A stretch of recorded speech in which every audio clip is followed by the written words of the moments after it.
Chers invités, chers amis, bonjour. Je suis Kwame Elamir Unimeldi, en classe de seconde C2 au lycée d'excellence Alassane Ouattara de Grand-Bassam.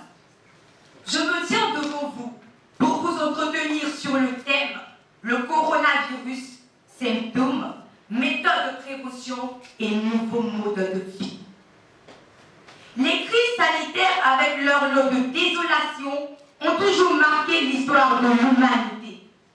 En effet, le monde a connu du 6e au 20e siècle 8 pandémies majeures.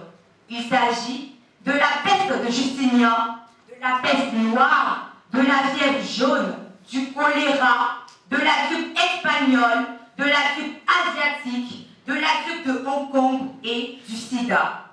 Ce siècle n'échappe pas à ce cycle. La pandémie en taille, celle qui sévit, est le coronavirus ou la Covid-19. Qu'est-ce que la Covid-19? La Covid-19 est une maladie infectieuse pandémique. Elle est provoquée par le coronavirus SARS-CoV-2.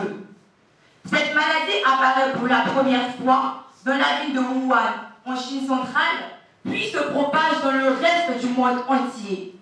Ainsi, l'OMS la déclare officiellement le 11 mars 2020 comme une pandémie.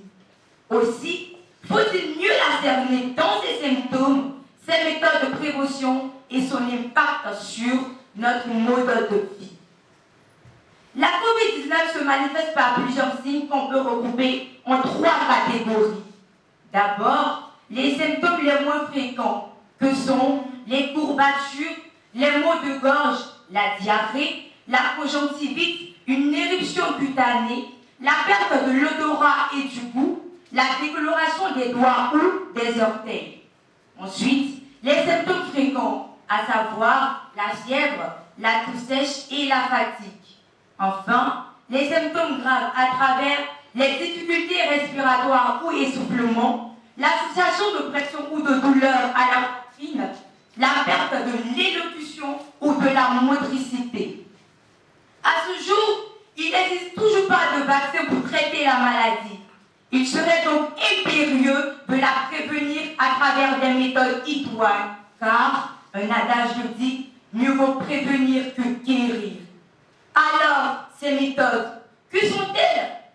Il s'agit d'appliquer les gestes dits barrières. Ce sont entre autres le port obligatoire du masque, de tousser ou d'éternuer dans le creux du coude, de se laver régulièrement les mains au savon ou de les désinfecter au gel hydroalcoolique. Opter pour un nombre réduit de personnes lors des rassemblements publics, tout en respectant la distance de 1 mètre entre ces personnes. À cela s'ajoute le confinement. La crise de la Covid-19 a pris une tournure drastique, impactant notre monde à tout jamais. Cette maladie a bouleversé nos habitudes de vie, au point de nous installer dans de nouveaux paradigmes organisant la société. Aussi, depuis l'avènement de cette pandémie, vivons-nous différemment. Découvrons donc ces nouvelles réalités de vie. D'abord, le confinement. Si celui-ci reste une méthode préventive, nous l'avons tout de même intégrée dans notre mode de vie au point d'en faire un réflexe. On s'auto-confine par moments de peur de s'exposer à la maladie. Ensuite, la modification des rapports humains. À ce niveau, nous avons adopté la distanciation physique. Les rapports chaleureux ont avec le risque d'aller vers une distanciation sociale, à savoir la rupture de la sympathie et de l'empathie. Un autre changement dans les rapports humains est la limitation du nombre de personnes dans un espace donné, à savoir les salles de classe, les lieux de culte, les cérémonies de mariage, les centres commerciaux, les véhicules de transport en commun, pour ne citer que ceux-ci.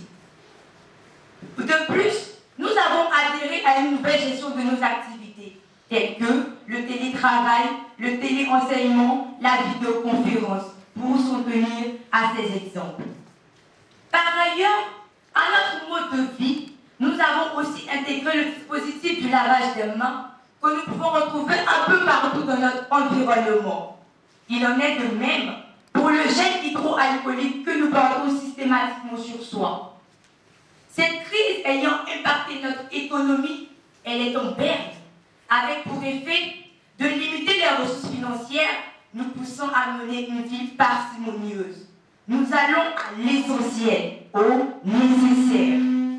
Enfin, le changement de l'apparence physique par le port du cache-nez et ou de la visière, qui maintenant peuvent être définis comme des accessoires vestimentaires. Retenons que parler de la COVID-19 en la présentant dans ses symptômes, ses méthodes de prévention et le nouveau mode de vie qu'elle nous impose nous permet de mieux cerner cette maladie et surtout d'interpeller notre responsabilité d'homme face à cette pandémie. Cet aspect de la responsabilité humaine a depuis des siècles inspiré des hommes et des femmes de culture, notamment des écrivains et des cinéastes. En effet, la thématique de l'épidémie ou de la pandémie a toujours inspiré des œuvres littéraires et des films. Le but étant, face à la réalité de la maladie, d'inviter l'homme à prendre conscience de la précarité de sa condition de vie et à regarder avec lucidité sa part de responsabilité dans la survenue et la gestion de la maladie. Ainsi, le passé pandémique de l'humanité est abordé dans la pièce de théâtre Oedipe Roi de Sophocle au 5e siècle et dans le roman La peste d'Albert Camus. Deux œuvres ont eu un rôle prophétique, une vision prémonitoire. Déjà en 2002, dans son œuvre Le crépuscule de l'homme, Flore Azumé dépeignait les réalités d'une pandémie. C'est aussi le cas du film Contagion de Steven Soderbergh, paru en 2011, dans lequel il évoquait une réalité née en Chine. Je vous remercie.